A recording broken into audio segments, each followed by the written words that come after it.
모세가 시내산에서 내려왔습니다. 그리고 하나님이 일러주신 금송아지 앞에서 범죄하는 이스라엘 백성들의 범죄 현장을 친히 목도합니다.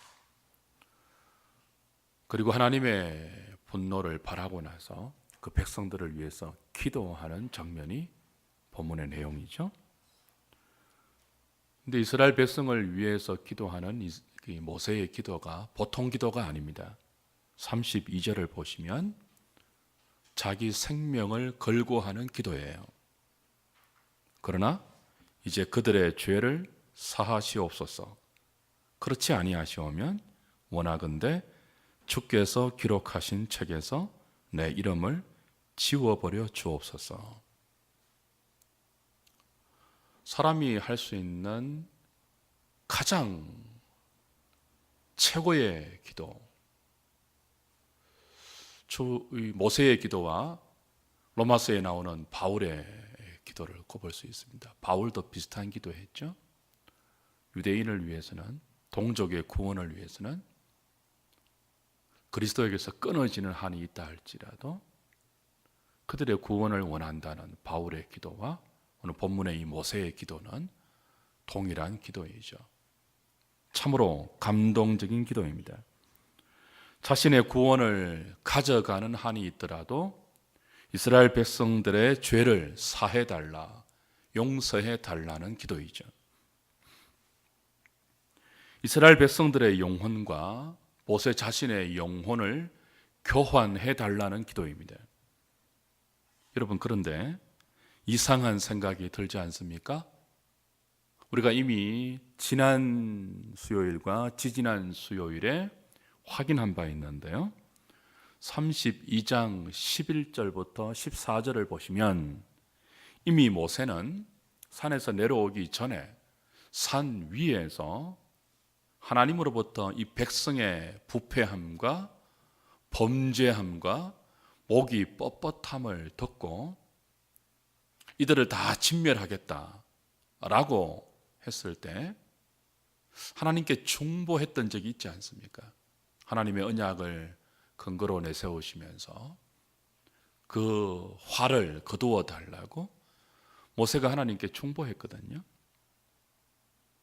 그리고 하나님은 모세의 중보를 들으시고 이스라엘 백성들에게 내려야 할 진노를 거두었습니다. 진멸하지 않았습니다, 그들을. 그런데 왜 또 기도하죠? 똑같은 죄라고요. 똑같은 죄에 대해서 모세가 중보자로 하나님께 기도했잖아요. 용서를 받아내었거든요. 한 번으로 안 되는 것일까요? 왜 내려와서 또 기도하죠?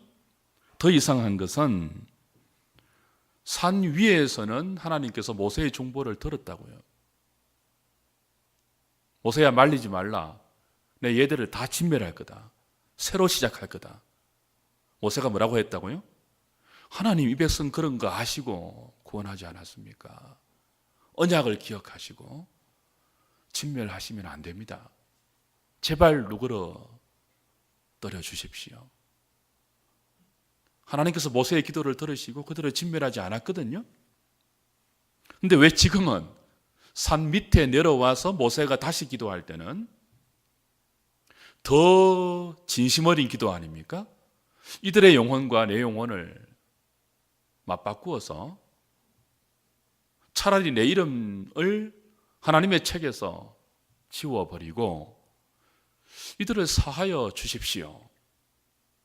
그렇게 기도했는데 하나님이 거절하십니다. 33절에 보시면 누구든지 내게 범죄하면 그는 내가 내 책에서 지워버린다 그랬습니다. 네가 중보해도 안 된다.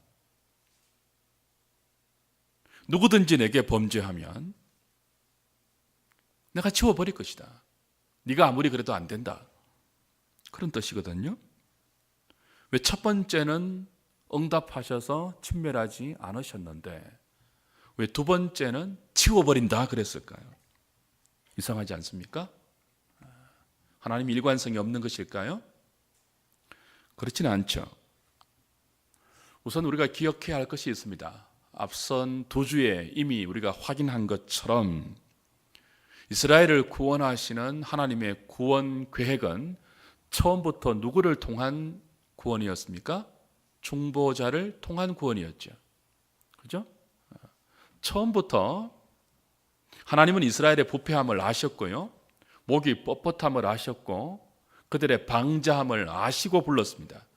그래서 처음부터 중보자를 통한 구원을 계획하셨고 지금까지 중보자를 통해서 구원해 오셨습니다. 그리고 앞으로도 그럴 것입니다. 그리고 그 정점에 금송아지 사건이 있습니다. 이 금송아지 사건도 중보자를 통해서 해결됩니다. 일관된 중보자를 통한 구원이 이스라엘 가운데 부어지고 있습니다. 그걸 기억해야 돼요. 6월절 어린 양 사건도 중보자를 예표하는 사건이었죠. 홍해를 가르고 나오는 출애굽의 구원도 중보자를 통한 구원의 예표였습니다. 광야에서 내렸던 하늘의 만나, 하늘의 떡으로 오실 중보자 예수 그리스도를 예표하는 사건이었고요. 반석에서 터지는 생수도 고린도 전서 바울의 주석에 의하면 중보자 되시는 예수 그리스도가 허락하시는 성령의 생수를 예표하는 사건입니다.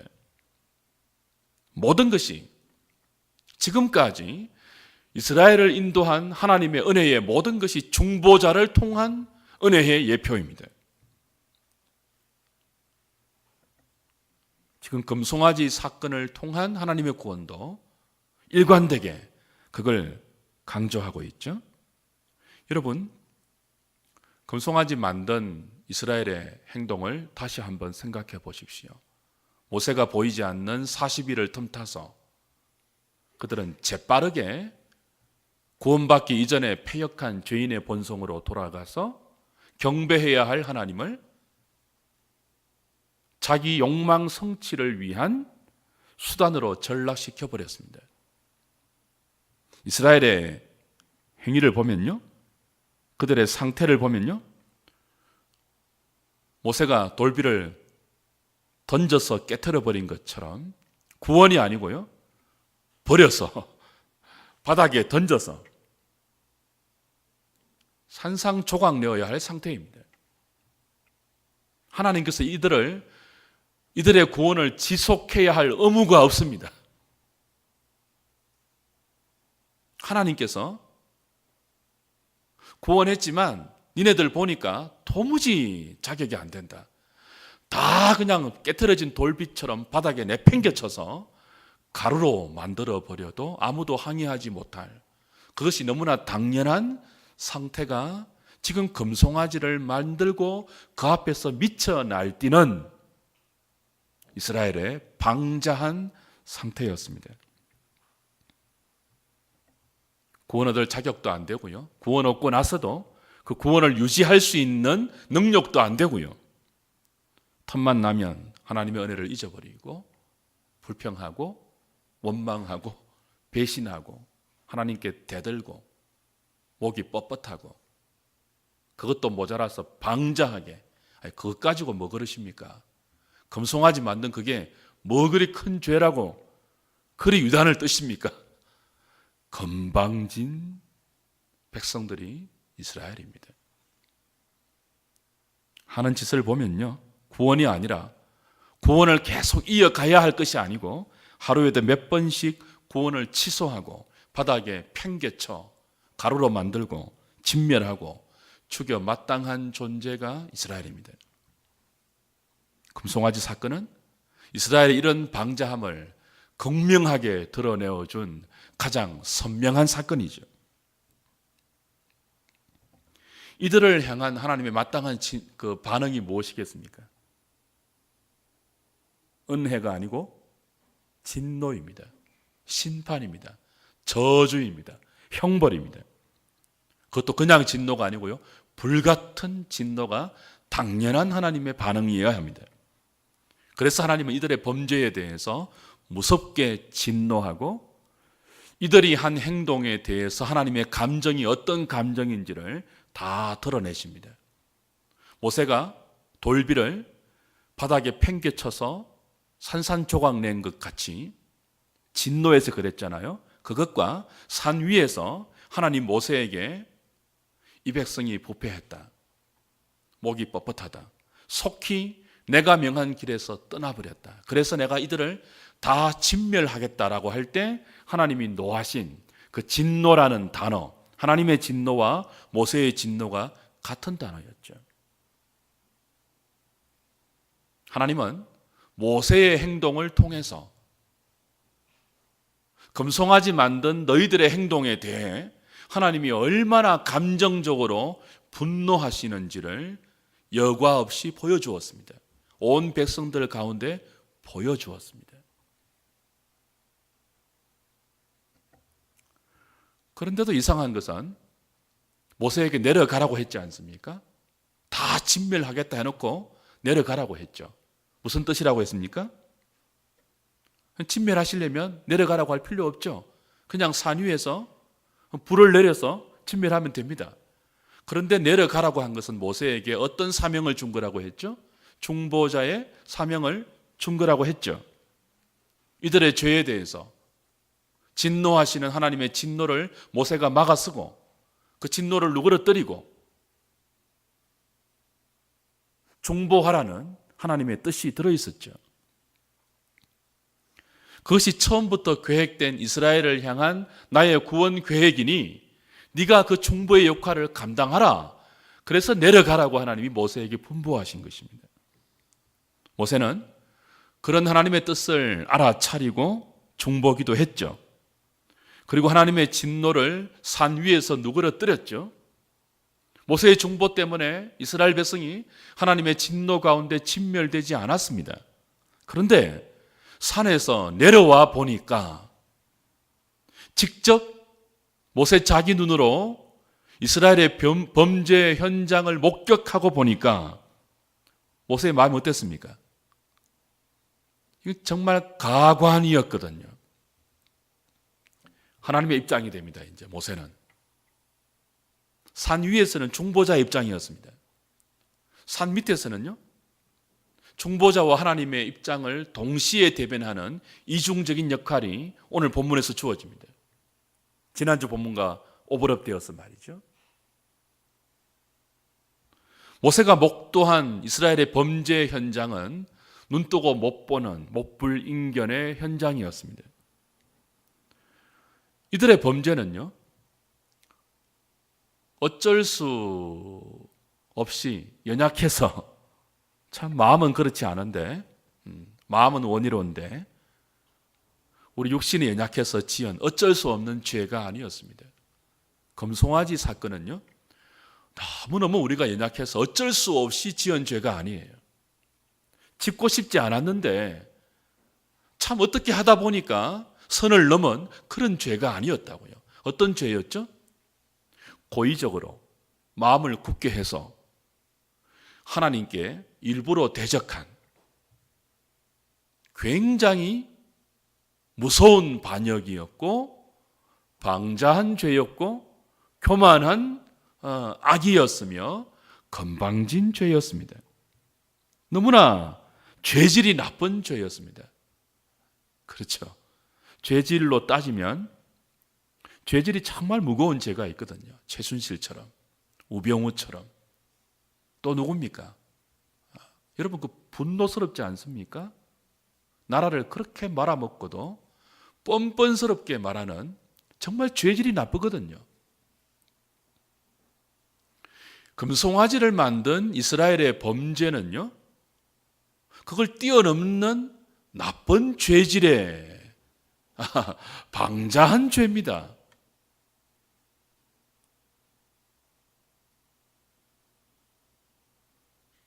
모세가 하나님의 분노를 대변하면서 돌비를 깨뜨렸죠. 그래도 깨닫지 못했거든요. 아니, 뭐 그렇게 지도자가 되어서 분노하냐고.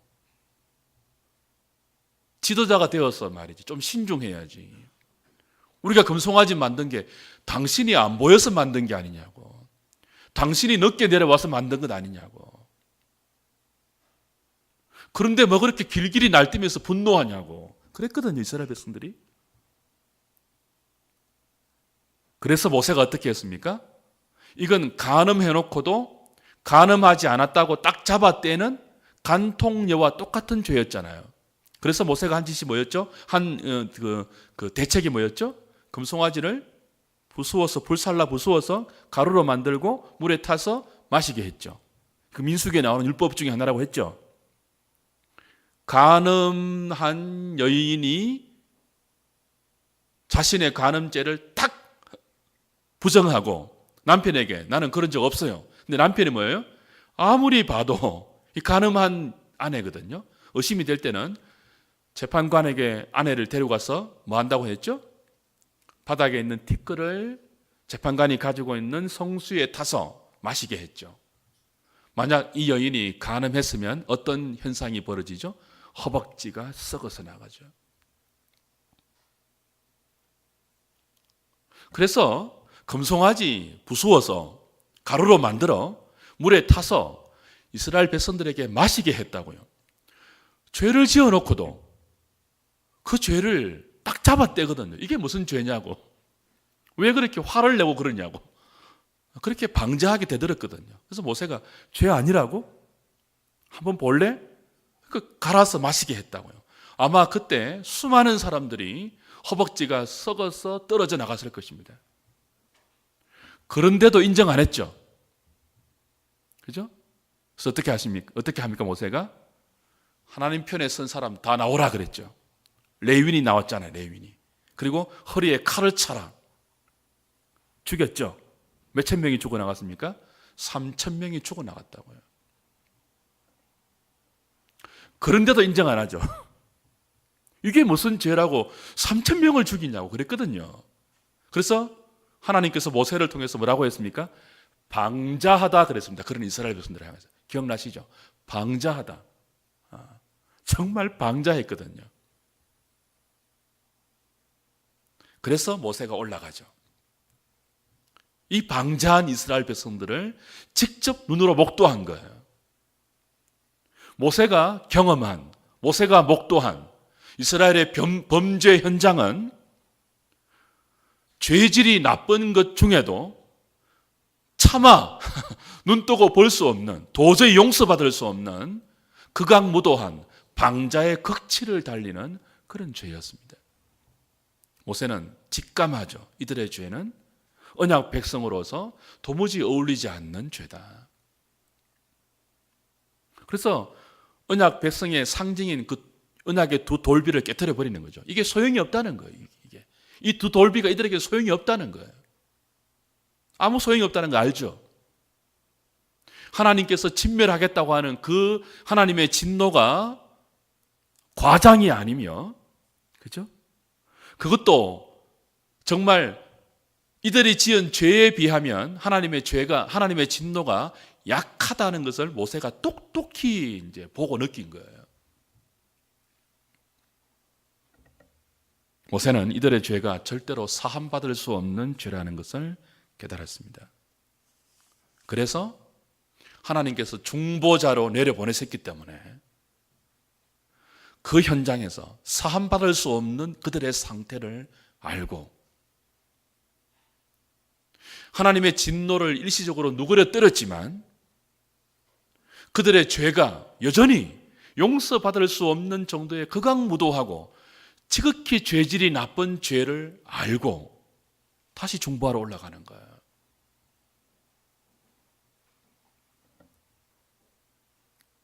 사랑하는 여러분, 근데 두 번째 하나님의 모세의 중보를 하나님은 거절하십니다. 냉정하게 거절하십니다. 첫 번째와는 달라요. 냉정하게 거절하십니다. 거절하는 이유는 이런 이스라엘의 구원이 여전히 모세 너를 통해서가 아니고 너의 중보를 통해서가 아니고 네가 정말 손끝으로 가리키는 너보다 훨씬 탁월하고 뛰어난 중보자가 아니면 이들의 극악무도한 죄는 도무지 해결될 수 없다는 것을 분명히 보여주기 위해서 두 번 기도하게 하시고 두 번째는 거절하게 하시는 것입니다. 거절하시는 것입니다. 사랑하는 여러분, 하나님의 용서는요, 이거 아닙니다. 좋다, 그냥 없던 것으로 하자. 그 용서 아닙니다. 하나님의 용서는요, 중보자에게 죄에 대한 형벌과 저주와 진노를 다 짊어지우고 중보자에게 다 쏟아붓고 그 중보자가 대신 담당하는 그 형벌을 보시고 그 중보자를 통해서 용서하는 용서예요. 그냥 없이 하자가 아니라고요. 분명히 기억하셔야 됩니다. 누군가가 저와 여러분들이 받아야 할 우리의 죄에 대한 하나님의 무서운 진노, 그걸 누군가가 담당해 주지 않고 그냥 그래, 어쩔 수 없이 너희들이 죄 지었지, 내가 이해한다, 용서해 줄게, 그리고 얻어낸 용서가 아니에요. 중보자를 통한 용서이죠. 오늘 모세의 두 번째 기도 내용을 보십시오. 감동적이었죠? 나의 영혼과 이들의 영혼을 맞바꾸어서 아무리 생각해도 용서받을 수 없는 상태가 이스라엘의 상태인데, 이게 한두 번이 아닌데 앞으로도 계속 이어질 것인데, 정말 사함받을 수 없는 극악무도한 죄인데 하나님, 할 수만 있다면 내 이름을 하나님의 책에서 지워버리고 이들의 죄를 사하여 주십시오. 감동적인 기도했거든요. 근데 하나님 단호하게 거절하시죠. No, 안 된다. 누구든지 내게 범죄하면 내가 내 책에서 지워버린다. 이스라엘의 죄는 지금 하나님의 책에서 분명히 지워져야 할 그런 죄인 것을 확실하게 말씀합니다.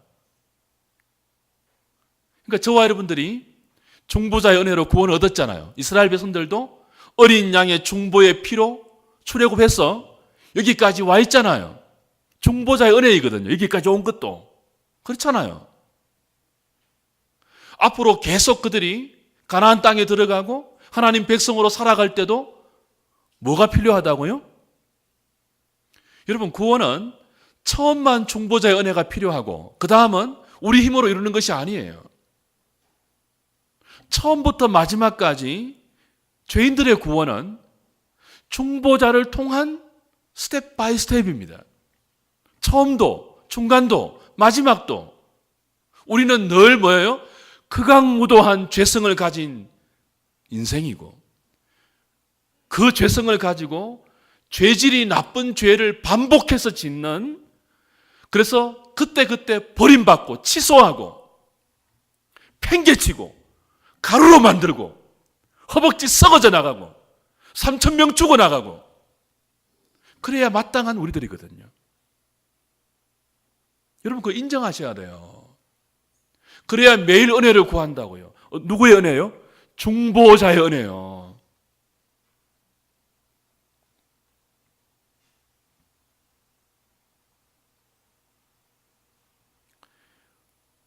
우리는요, 모세의 기도 정도로 안 되는 죄인들입니다. 모세의 기도가 얼마나 감동 있는 기도입니까? 이렇게 멋있는 기도가 어디 있습니까? 가장 가치로운 기도일 것입니다. 자기 영혼과 이스라엘 백성의 영혼을 맞바꾸자는 거예요. 너무나 뜨거운 기도이죠. 너무나 사랑이 있는 진실한 기도이죠. 그런데 우리의 죄는 어떤 인간이라 할지라도 인간이 대신 질 수 없는 죄입니다. 대신 담당할 수 없는 죄예요. 인간은 우리의 죄에 대한 하나님의 심판을 감당을 못합니다. 우리가 안 받아봐서 몰라요. 만약에 저와 여러분들이 하나님께 지은 이 극악무도한 죄질이 나쁜, 우리는 잘 모르죠. 이게 얼마나 죄질이 나쁜 죄인지.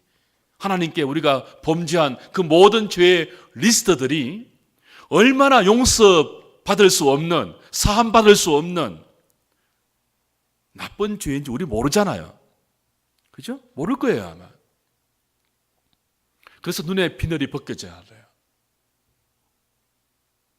죄에 대한 하나님의 무서운 불붙는 진노를 여러분이 조금이라도 이해하셔야 돼요. 그래야 가난한 마음이 될 수 있습니다.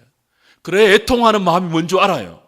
그래야 애통하는 마음에 부어지는 하나님의 위로가 얼마나 복된 위로인지를 알 수가 있습니다.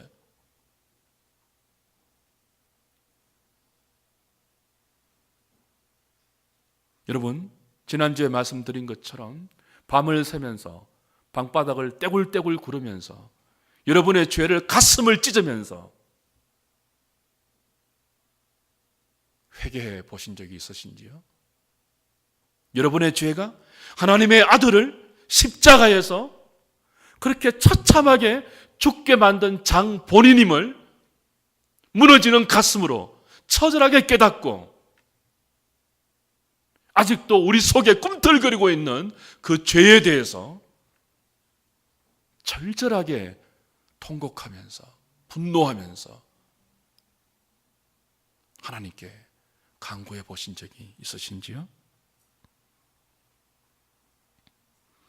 하나님 그러십니다. 모세야, 너 갖고 안 된다. 네 이름책 내 책에서 지워지고 얘들 대신할 수 있는 네 정도 열심, 너 정도의 목숨, 너의 영혼의 가치 가지고 안 된다는 거예요. 너 참 진심가력하다. 어떤 인간이 그렇게 할 수 있느냐? 정말 기특하다. 그건 인정할게. 그러나 뭐예요? 네 정도 목숨, 네 정도 가치, 네 정도 사랑 가지고 안 된다는 거예요. 나의 진노를 너 정도의 그 정도의 중보 가지고 안 된다는 거예요. 누구든지 범죄하면 내 책에서 치워버린다. 너 정도 중보 가지고 안 된다는 거예요.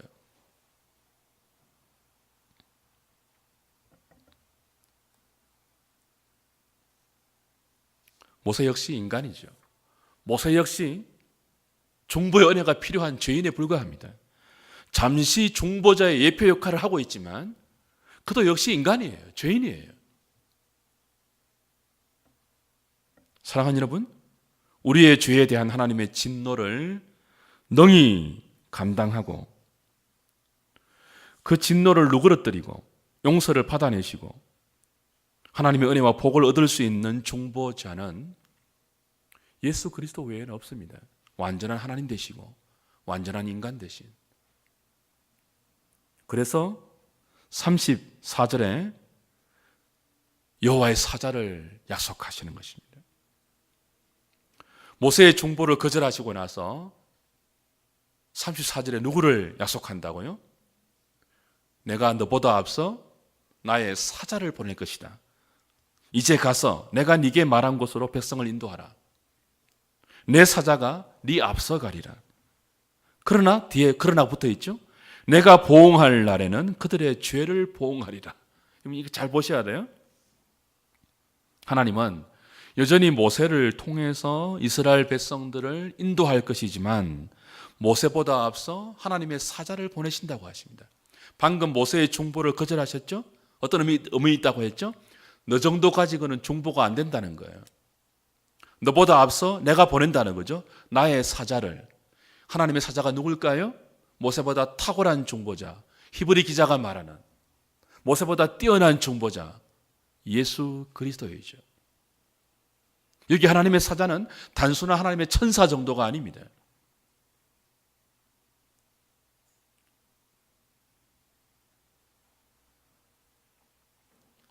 중보자를 통한 하나님의 구원의 성격은요, 죄에 대한 하나님의 보응이 그러나로 뒤어 나오는 거죠. 그러나 내가 나의 사자를 보낼 것이지만 그러나 내가 보응하는 날에는 그들의 죄를 보응하겠다. 그냥 없던 것으로 해주자, 해줄게, 넘어가자가 아니에요. 그날에 죄에 대해서 보응할 것이다. 그 하나님의 죄에 대한 보응을 모세는 감당을 못해요. 감당하려고 해도 감당을 못해요. 인간이기 때문에. 그걸 감당할 수 있는 사람이 누구죠? 하나님의 사자이죠.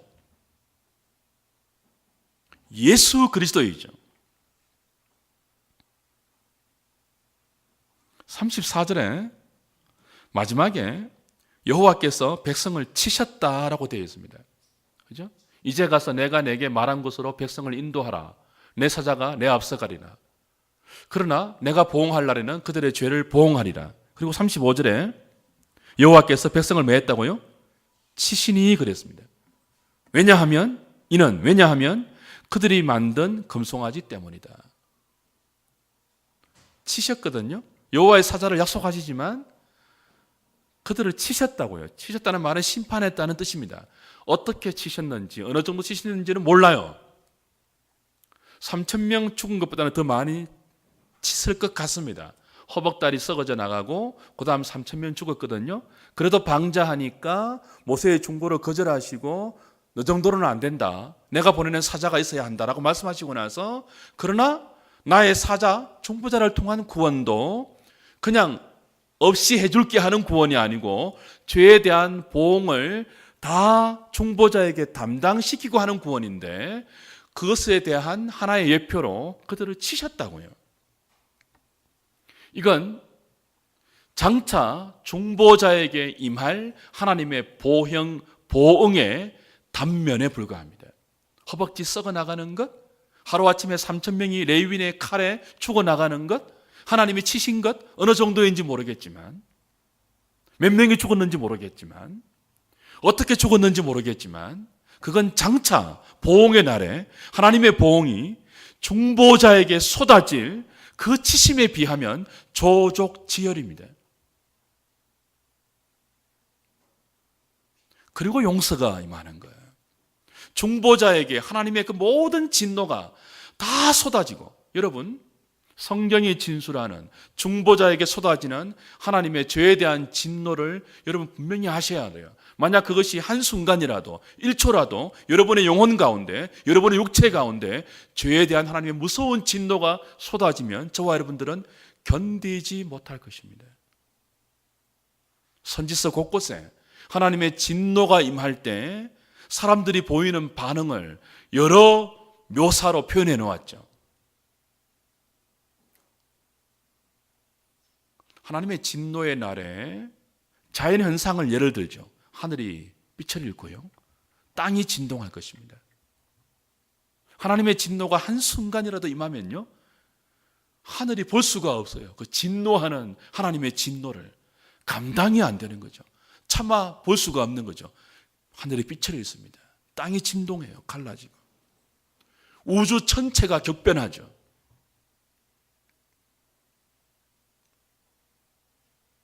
사람들이 죄에 대한 하나님의 진노를 너무 가볍게 여기죠. 교회 다니는 사람들도 은혜라고 다 덮어주니까 그 은혜가 어떻게 우리에게 왔는지 모르고 보응의 날에 하나님이 예비하신 중보자에게 죄에 대한 무서운 하나님의 진노가 여과 없이 아낌없이 남김없이 다 쏟아부어지고 그리고 우리가 용서받은 것인 줄 모르고 죄를 심상히 여기죠. 하나님 그러지 못하도록 금송아지 사건에 대해서 하나님이 얼마나 분노하시고 그걸 용서하시는데 모세의 중보로 안 되고 하나님이 예비하신 하나님의 사자 그 중보자에게 보응의 날에 보응이 다 쏟아질 것을 허벅지 썩어져 나가는 것 3,000명 죽는 것 그보다 더 큰 하나님의 치심이 예표되고 나서 언젠가는 보응의 날에 하나님의 보응이 중보자에게 다 쏟아질 것을 보여주시죠.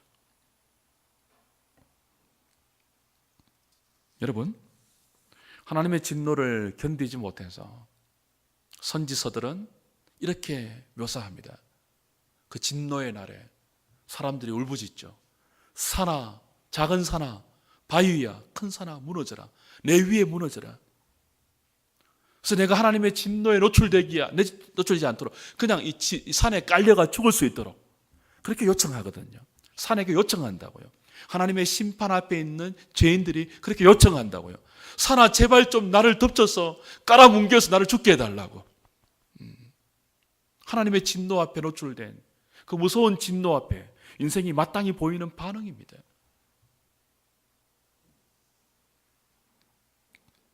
예수님은 당신이 받아야 할 잔이 하나님의 진노를 우리 대신 다 감당해야 할 심판의 잔임을 아셨죠. 그래서 할 수만 있거든 이 잔을 나에게서 옮겨달라고 간청하셨죠. 땀방울이 피가 되도록. 소크라테스도 죽음 앞에 담대했는데 예수님이 소크라테스보다 못한 인간입니까? 이순신도 죽음 앞에 담대했는데 적장에게 내 죽음을 알리지 말라 그랬는데 예수님은 죽음 앞에 벌벌 떨었습니다. 고민했습니다. 제발 나와 더불어 기도해다오. 그리고는 겟세마네에서 기도할 때, 기름을 짜듯이 기도할 때, 아버지요, 할 수만 있거든 이 잔을 나에게서 지나가게 해주십시오. 왜 그랬을까요? 무서운, 죄에 대한 하나님의 무서운 진노를 알았기 때문이죠.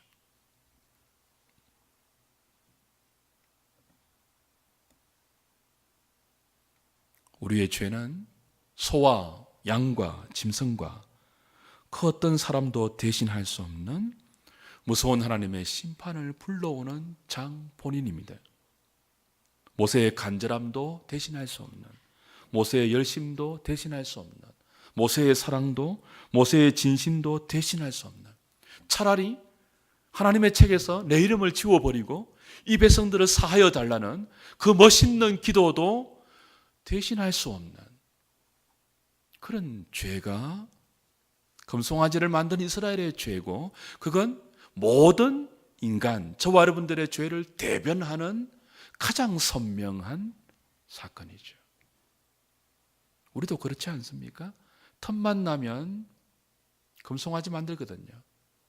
경배의 대상이신 하나님을 욕망의 성취의 수단으로 삼아서 종교적인 욕망을, 경제적인 욕망을, 정치적인 욕망을, 사회적인 욕망을, 개인적인 욕망을 금송아지 위에 다 쏟아부어서 미쳐 날뛰는 인생 되는 것이 우리거든요.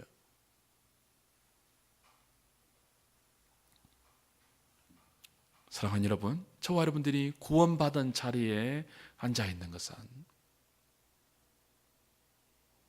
지금도 구원받은 백성으로 만들어져 가고 있는 것은 처음부터 지금까지 한순간도 끊어지지 않는 중보자의 은혜 때문입니다. 중보자의 은혜 때문에. 은혜는 그냥 주어진 것이 아닙니다. 중보자가 다 하나님의 저주를, 하나님의 심판을 다 담당하고 우리에게 쏟아져야 할 하나님의 무서운 진노를 은혜와 복으로 바꾸어 주신 놀라운 결과이죠. 그것을 안다면 본문이 가르치듯이 죄에 대한 하나님의 보응이 있다는 사실을 기억하고 죄를 심상히 여기지 말아야 합니다. 죄인의 대표로 달리신 이상 하나님의 아들도 하나님은 용서하지 않았습니다. 아들에게 다 쏟아부었습니다. 은혜의 은혜됨을 아는 자들은 죄를 죄로 여기지 않는 방자한 자리에 가지 않습니다. 그것은 은혜를 모르는 것이지요. 오늘 저와 여러분들은 너무나 값싼 은혜의 복음을 듣고 있지 않습니까? 우리가 사는 이 시대는 너무나 방자한 시대 아닌가요? 교회와 교인들이 아무렇지도 않게 불법을 행하고 있지 않습니까? 용서해 주신다는 하나님의 은혜를 너무 담대하게 믿고 죄를 그냥 아무런 고민 없이 행하고 있지 않습니까? 그것은 중보자를 통한 하나님의 은혜의 구원의 성격이 어떤 구원인지를 모르는 불신자와 같은 거죠. 오늘 요한복음 큐티 본문에 예수님께서 자기 백성을 사랑하시되 끝까지 사랑하셨다라는 내용이 있었죠. 그래서 십자가를 앞두고 누가 더 크냐, 누가 더 높냐 다투고 있는 제자들을 불러서 대야에 물을 뜨고 허리에 수건을 두르고 말도 안 되는 그 제자들을 씻겨주셨다고요. 발을. 그리고 말씀하셨죠. 내가 씻겨주지 않으면 나와 상관이 없다. 처음부터 마지막까지 자기 백성을 끝까지 사랑하셨던 중보자 되신 예수 그리스도의 이 은혜, 그거 없이 저와 여러분들은 가망 없는 존재들입니다. 누구처럼 구원은 하나님이 시작하시고 우리가 완성하는 것 아닙니다. 그리스도가 시작하신 구원을 우리의 노력과 우리의 순종으로 유지해서 마지막에 우리의 순종 보고 어렵다고 칭해주는 그런 구원 없습니다. 자기 백성을 사랑하되 끝까지 사랑하시는, 말도 안 되는 제자들을 향하여 대야에 물을 뜨고 그들의 발을 씻기고 더 나아가 십자가에 달려 우리가 받아야 할 모든 죄에 대한 심판을 몸소 다 받아내시고 우리에게는 하나님의 구원을 흘려보내주시는 그 중보자의 은혜가 처음부터 마지막까지 우리의 유일한 소망입니다. 그걸 아는 사람은 늘 회개하죠. 늘 발을 씻죠. 사랑하는 여러분, 회개 잘하는 삶을 살아야 합니다.